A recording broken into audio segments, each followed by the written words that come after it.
आ गए हो तो चैनल को सब्सक्राइब कर लेना, वीडियो अच्छी लगे तो लाइक और शेयर कर देना और हाँ, बेल आइकन जरूर दबा देना ताकि आपको नई वीडियोस की नोटिफिकेशन मिलती रहे।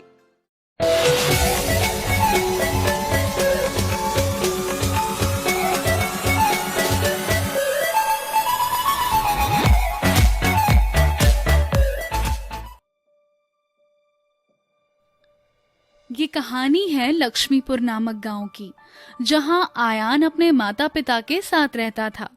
आयान के माता पिता बहुत बूढ़े हो चुके थे, साथ ही बीमार भी रहते थे, जिस कारण घर की सारी जिम्मेदारी आयान के कंधों पर थी। आयान रिक्शा चलाता था और उसी काम से उसके घर का पालन पोषण होता था। एक दिन आयान के पिता उसे कहते हैं, बेटा आयान, हमें माफ कर दे। जिस उम्र में बच्चे पढ़ते लिखते हैं उस उम्र में तू हमारा और इस घर का बोझ उठा रहा है। आप कैसी बातें कर रहे हो पिताजी? ये मेरा भी तो फर्ज है कि मैं अपने माता पिता की सेवा करूं। सारे फर्ज बेटा तेरे ही नहीं है, कुछ फर्ज हमारे भी थे, पर हमारी बीमारी के कारण हम अपने फर्ज नहीं निभा पाए। आप भी कैसी फालतू की बातें लेकर बैठ गए हैं आज। माँ, जल्दी से खाना लेकर आओ, मुझे बहुत तेज भूख लग रही है। आयान की माँ उसके लिए खाना लेकर आ जाती है और फिर तीनों बैठकर आराम से खाना खाते हैं। अगली सुबह आयान रिक्शा चलाने जाता है, तभी बहुत तेज बारिश पड़ने लग जाती है और बारिश के कारण कोई भी सवारी आयान की रिक्शा में नहीं आता। इस कारण वो एक पेड़ के नीचे खड़ा हो जाता है और वो देखता है कि एक बहुत सुंदर लड़की एक बड़ी सी गाड़ी से उसके सामने से गुजर रही थी। तभी आयान अपने मन में कहता है, एक दिन मैं भी बहुत बड़ा आदमी बनूंगा और इससे भी बड़ी गाड़ी लूंगा, पर मुझे समझ नहीं आ रहा कि बड़ा आदमी बनने के लिए क्या करना होता है। आयान की ये सब बातें पास में खड़ा व्यक्ति सुन लेता है। फिर वो आयान से कहता है, बेटा, बड़ा आदमी बनना इतना आसान नहीं होता, उसके लिए बहुत मेहनत करनी पड़ती है। इतनी जल्दी बड़ा आदमी सिर्फ एक बिजनेसमैन ही बन सकता है। बिजनेसमैन? बिजनेसमैन बनने के लिए तो पढ़ाई लिखाई की जरूरत होगी और मैं तो पढ़ा लिखा नहीं हूँ, तो मैं कैसे बिजनेस कर सकता हूँ? बिजनेसमैन बनने के लिए पढ़ा लिखा होना जरूरी नहीं है, तेज दिमाग का होना जरूरी है। ये आदमी इतना ही कहता है कि तभी बारिश रुक जाती है। फिर वो आदमी वहां से चला जाता है, पर आयान के दिमाग में ये बात बैठ जाती है और वो दिन रात सोचने लगता है कि वो ऐसा क्या बिजनेस करे जिससे वो अमीर बन सके।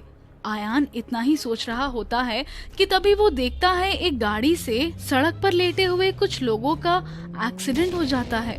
तभी आयान उस आदमी के पास जाकर कहता है, तुमने अपनी लापरवाही के कारण कितने लोगों को घायल कर दिया। मैं तुम्हें नहीं छोड़ूंगा और पुलिस को सब कुछ सच सच बता दूंगा। नहीं, प्लीज तुम किसी को कुछ मत बताना। अगर तुम चाहो तो मैं तुम्हें कुछ पैसे दे सकता हूँ और इस केस को यहीं खत्म कर देते हैं। प्लीज। पैसे से साहब हर चीज नहीं खरीदी जा सकती और मेरा ईमान बिकाऊ नहीं है। तुम्हारा सच बोलना कभी तुम पर ही भारी ना पड़ जाए। मुझे किसी बात का डर नहीं है, तुम जो चाहे वो करो, पर मैं तुम्हें सजा दिलवा कर रहूंगा। देखते हैं गरीब रिक्शे वाले की औकात ज्यादा है या मेरे पैसे की। हाँ, देख लेना। उसके बाद पुलिस इंक्वायरी होती है। आयान एक लौता चश्मदीद गवाह था, इस कारण वो पुलिस को सब कुछ सच सच बता देता है। पर वो अमीर आदमी अपने पैसों के दम पर केस उल्टा आयान के ऊपर ही कर देता है कि उसकी लापरवाही के कारण सड़क पर मौजूद लोगों को चोट आ गई। ना ही पुलिस वाले और ना ही कोर्ट में कोई भी आयान की बात सुनता और उसे सजा हो जाती है। फिर आयान के माता पिता जेल में आयान से मिलने आ जाते हैं। तभी कांस्टेबल उन्हें बहुत सुनाते हैं। देखो देखो भाइयों, ये उस रिक्शे वाले के माँ बाप हैं जिसने सड़क पर बैठे लोगों को घायल किया था। आजकल के माँ बाप पता नहीं कैसी परवरिश देते हैं अपने बच्चों को कि वो क्रिमिनल बन जाते हैं। आप लोग ऐसे क्यों बोल रहे हैं? मेरे बेटे को फंसाया गया है, उसकी कोई गलती नहीं थी। अच्छा, तुम्हारा बेटा तो किसी अमीर बाप की औलाद है, एक रिक्शे वाला ही तो था। उसकी कोई औकात नहीं है कि कोई उसे फंसाएगा, बल्कि उसने कितने लोगों को घायल किया है।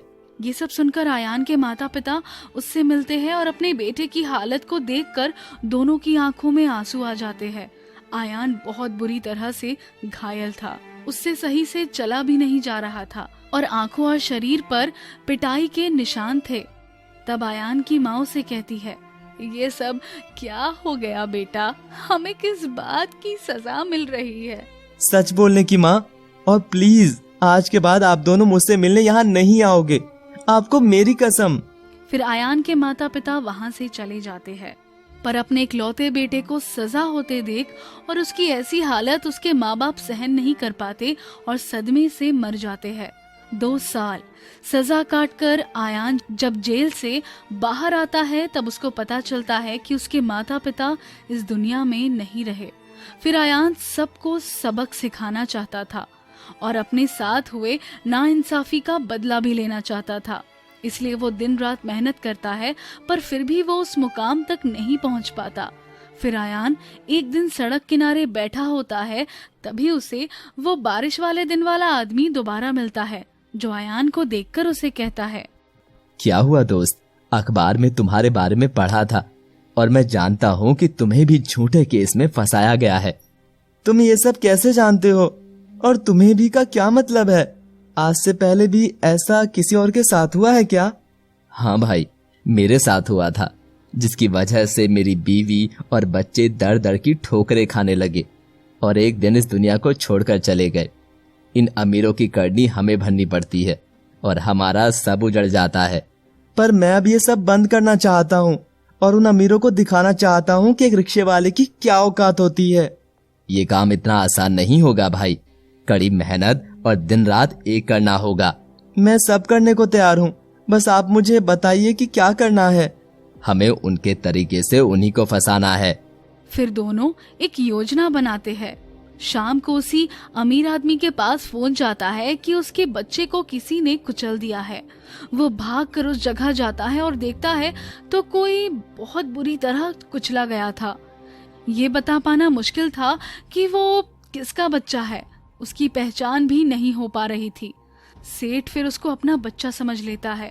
फिर पुलिस उस सेठ से पूछती है, सर ये काम ऐसे किया गया कि मानो आपकी किसी से कोई दुश्मनी हो, क्या आपकी किसी से दुश्मनी तो नहीं है?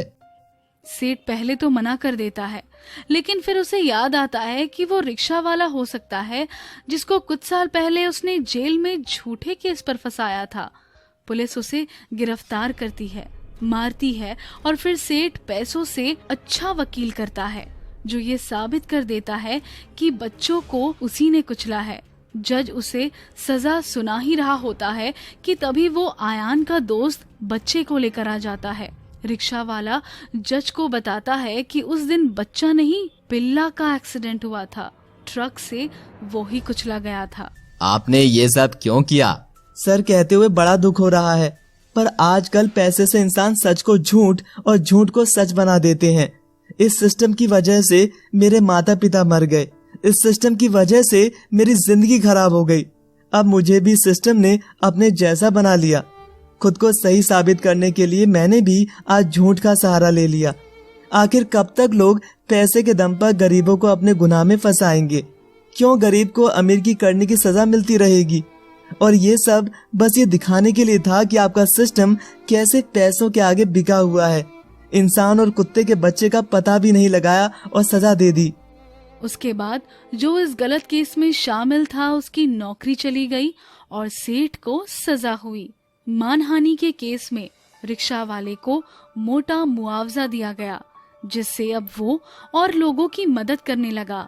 तो दोस्तों, हम इस कहानी के माध्यम से बस यही कहना चाहते हैं कि दूसरों के साथ बुरा करने से पहले ये सोच लीजिए कि अच्छा इंसान जब अच्छाई छोड़ता है उससे बुरा और खतरनाक कुछ नहीं होता।